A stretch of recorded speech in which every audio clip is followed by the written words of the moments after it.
Welcome back to my channel dear viewers.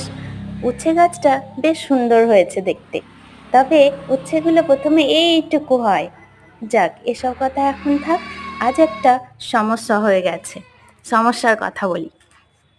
সমস্যাটা হলো, আজকে আমাদের বড় কাঁদির কলা গাছটা পড়ে গেছে।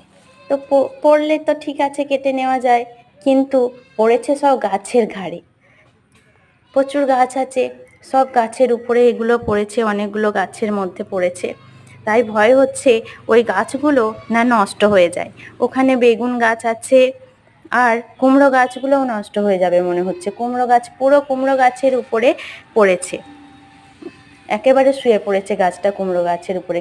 আর কুমড়ো গাছটাও খুব সুন্দর হয়েছে, নষ্ট হয়ে যাবে কিনা ভয় হচ্ছে। দেখা যাক কি হয়, কতটা সাবধানে গাছটা তুলতে পারা যায়। আজ এখানেই শেষ করছি।